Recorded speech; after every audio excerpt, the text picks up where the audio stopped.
Hi friends, ഇന്ന് നമ്മൾ പറയാൻ പോകുന്നത് നമ്മളെ തയ്യൽ മെഷീനിലെ മോട്ടറിനെ പറ്റിയിട്ടാണ്. എല്ലാ കാര്യങ്ങളും ഇതിൽ പറയുന്നുണ്ട്.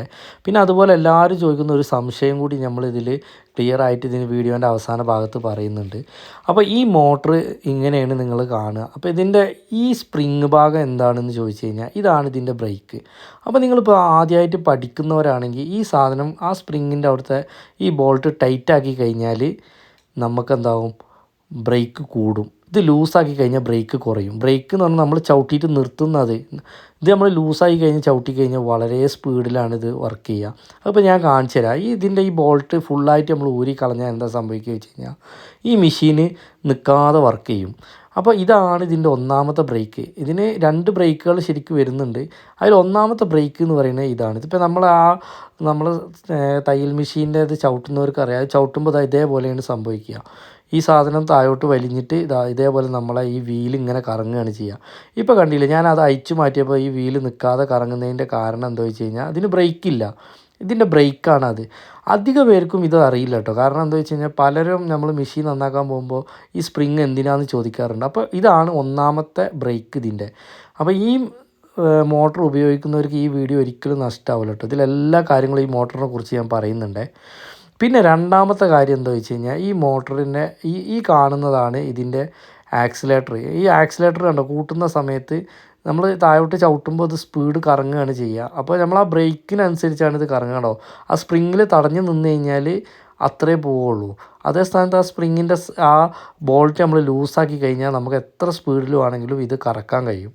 അപ്പോൾ ഈ മോട്ടറിൻ്റെ ആദ്യത്തെ ടിപ്സ് എന്ന് പറഞ്ഞു കഴിഞ്ഞാൽ നമുക്ക് സ്പ്രിങ്ങിലാണ് ഇതിൻ്റെ ഒന്നാമത്തെ ബ്രേക്ക് എടുക്കുന്നത്. ഇനി ഇതിൻ്റെ രണ്ടാമത്തെ ബ്രേക്ക് എന്ന് പറയുന്നത് ഇതിൻ്റെ ഒരു ബോൾട്ടാണ്. നമുക്ക് ആ ബോൾട്ട് ഏതാണെന്ന് ചോദിച്ചു കഴിഞ്ഞാൽ ഇപ്പോൾ ഞാൻ ഈ കാണിക്കുന്ന ഇതാണ് അതിൻ്റെ ഒരു ബോൾട്ട്. ഈ ബോൾട്ടാണ് രണ്ടാമത്തെ ബ്രേക്കായിട്ട് നമ്മൾ യൂസ് ചെയ്യുന്നത്. ഇത് ഒന്നാമത്തത് നമ്മൾ കാണിച്ചു ഓൾറെഡി. ഇനിയിപ്പോൾ രണ്ടാമത് കാണിക്കുന്നത് ഈ ബോൾട്ടും ഇതിൻ്റെ ഒരു ബ്രേക്കാട്ടോ. അതിനെക്കുറിച്ച് പറയുന്നതിൻ്റെ മുന്നേ നമ്മൾ ഈ മോട്ടർ ചിലവർക്ക് നിങ്ങൾ ശ്രദ്ധിച്ചിട്ടുണ്ടാവും, ചില സമയത്ത് ഇത് നമ്മൾ കൈകൊണ്ട് കറക്കി കൊടുക്കേണ്ട ഒരു ടൈം വരുന്നുണ്ട്. അപ്പോൾ അതിൻ്റെ കാരണം എന്താണെന്ന് കൂടിയാണ് നമ്മൾ ഈ വീഡിയോയിൽ പറയുന്നത് കേട്ടോ. അതിൻ്റെ കാരണം എന്താണെന്ന് വെച്ച് കഴിഞ്ഞാൽ ഇതിലേക്ക് പവർ സപ്ലൈ വരുന്നിടത്ത് നമ്മൾ ഇതിനെ ഫസ്റ്റ് തന്നെ റൺ ചെയ്യിക്കാൻ വേണ്ടിയിട്ട് ഒരു കപ്പാസിറ്റർ കൊടുക്കുന്നുണ്ട്. ഈ കപ്പാസിറ്റർ ഷോർട്ടാകുക അല്ലെങ്കിൽ ഈ കപ്പാസിറ്റർ വർക്ക് ചെയ്യാതെ ഇരിക്കുന്ന സമയത്താണ് ഈ മോട്ടർ നമ്മൾ കൈകൊണ്ടൊന്ന് കറക്കി കൊടുത്തു കഴിഞ്ഞാൽ പിന്നെ അത് സ്മൂത്തായിട്ട് വർക്ക് ചെയ്യും. പക്ഷേ ഫസ്റ്റ് ഇൻസ്റ്റൽ സ്റ്റേജിൽ നമുക്ക് എന്താക്കേണ്ടി വരും, ഇത് കറക്കേണ്ടി വരും. അതിൻ്റെ കാരണം ഈ ഒരു കപ്പാസിറ്ററാണ് കേട്ടോ. അപ്പോൾ നിങ്ങൾക്ക് അങ്ങനെ സംഭവിക്കുന്നുണ്ടെങ്കിൽ നിങ്ങൾ എന്താക്കുക, ഈ കപ്പാസിറ്റർ ഇതിലുള്ള പോലെ തന്നെ അയച്ചു മാറ്റിയിട്ട് ഷോപ്പിൽ കൊണ്ടുപോയി കൊടുത്താൽ നിങ്ങൾക്ക് വേറെ തരും, അത് മാറ്റിയിട്ടാൽ മതി. ഇനി നമ്മൾ നോക്കുന്നത് ഇതിൻ്റെ സ്വിച്ചാണ് കേട്ടോ. സ്വിച്ചിലേക്ക് പവർ സപ്ലൈ കൊടുക്കുന്നത് ഇൻപുട്ട് ആ 2 വയറിലും പിന്നെ ഔട്ട്പുട്ട് ഈ 2 പ്ലഗിലുമാണ് കൊടുക്കേണ്ടത്. അപ്പോൾ അത് നമുക്ക് മനസ്സിലായി.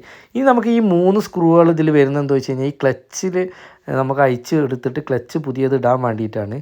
അതൊക്കെ റെയറായിട്ടേ വരാറുള്ളൂ. അതിനുള്ള 3 സ്ക്രൂകളാണ് ഇപ്പോൾ ഞാൻ ആ കാണിച്ചത്, 3 സ്ക്രൂകൾ. പിന്നെ നമുക്ക് വരുന്നത് ഇതിൻ്റെ ഒരു ബോൾട്ടാണ് കേട്ടോ. അതവിടെ ടൈറ്റാക്കി ഇടാനുള്ളതാണ്, അതിന് വലിയ ഇമ്പോർട്ടൻ്റ് ഒന്നുമില്ല. പിന്നെ ഞാൻ പറഞ്ഞതുപോലെ നിങ്ങളോട് പറഞ്ഞില്ലേ രണ്ടാമതൊരു ബ്രേക്ക് ഉണ്ട് ഇതിനുള്ളത്, അത് ഇതാണ് കേട്ടോ. ഈ ബോൾട്ട് ലൂസാക്കി കഴിഞ്ഞാൽ ആ ബ്രേക്ക് കൂടും, ഇത് ടൈറ്റാക്കിയ ബ്രേക്ക് കുറയും. അപ്പോൾ എങ്ങനെയാണ് സംഭവം എന്ന് വെച്ച് കഴിഞ്ഞാൽ ഇത് ക്ലച്ചിൻ്റെ സമയത്ത് ഈ മോട്ടർ നിൽക്കാതെ വർക്ക് ചെയ്യുന്നുണ്ടാവും. അതിൻ്റെ കാരണം ഇത് ലൂസായതായിരിക്കും. അപ്പോൾ നിങ്ങളിതൊന്ന് ടൈറ്റാക്കി കൊടുത്താൽ മതി. അപ്പോൾ ഇതൊക്കെ നിങ്ങൾ പ്രാക്ടീസ് ചെയ്ത് നോക്കിയാൽ ഇത് എന്താ സംഭവം എന്ന് അറിയുള്ളൂ. നിങ്ങൾ ചെയ്ത് നോക്കിയാൽ നിങ്ങൾക്ക് കറക്റ്റ് മനസ്സിലാവും കേട്ടോ ഇതെങ്ങനെയാണെന്നുള്ളത്. നിങ്ങളതിന് ഈ സ്ക്രൂ ഒന്ന് ലൂസാക്കിയതിൻ്റെ ശേഷം ഇതൊന്ന് വല്ലതും ഒന്നിങ്ങനെ ചവിട്ടി നോക്കിയാൽ മതി. അപ്പോൾ തന്നെ നിങ്ങൾക്ക് അതിൻ്റെ വ്യത്യാസം എന്താണെന്ന് മനസ്സിലാവും കേട്ടോ. പിന്നെ അത് കംപ്ലയിൻ്റ് വന്നാൽ നിങ്ങൾക്ക് തന്നെ കറക്റ്റായിട്ട് അത് ക്ലിയർ ചെയ്യാൻ പറ്റും. അതേപോലെ തന്നെ നമ്മൾ ഈ ബോൾട്ട് ഒന്ന് ലൂസാക്കിയിട്ടും അത് അടിച്ചു നോക്കുക, ടൈറ്റ് ആക്കിയിട്ടും. ഇനി നമ്മൾ പറയാൻ പോകുന്നത് എല്ലാവരും ചോദിച്ചൊരു കംപ്ലയിൻ്റ് ആണ്. നമ്മളെ ബെൽറ്റ്, മോട്ടറിൻ്റെ ബെൽറ്റ് ലൂസാണ് അല്ലെങ്കിൽ ടൈറ്റാണെന്ന് പറഞ്ഞിട്ട് പലരും വിളിക്കാറുണ്ട് കേട്ടോ. അപ്പോൾ അതെങ്ങനെ നമ്മൾ ചെയ്യേണ്ടത്, ഈ ഒരു ബോൾട്ട് നമ്മൾ ലൂസാക്കിയിട്ട് ബെൽറ്റ് ഒന്ന് ഇറക്കി കൊടുക്കുക. അതേ സ്ഥാനത്ത് ബെൽറ്റ് ടൈറ്റ് ആണെങ്കിൽ ഇതൊന്ന് ലൂസാക്കിയിട്ട് മേലോട്ട് കയറ്റി കൊടുക്കുകയാണ് ചെയ്യേണ്ടത്. അപ്പോൾ നമ്മൾ കണ്ടില്ല, ഇതിപ്പോൾ നമ്മൾ ബെൽറ്റ് നല്ല ടൈറ്റ് ആണെങ്കിൽ ഇതിപ്പോൾ ഇത് ലൂസാക്കുന്നതാണ്. കണ്ടോ കുറച്ചും കൂടി ബെൽറ്റിന് വലിപ്പം കിട്ടും.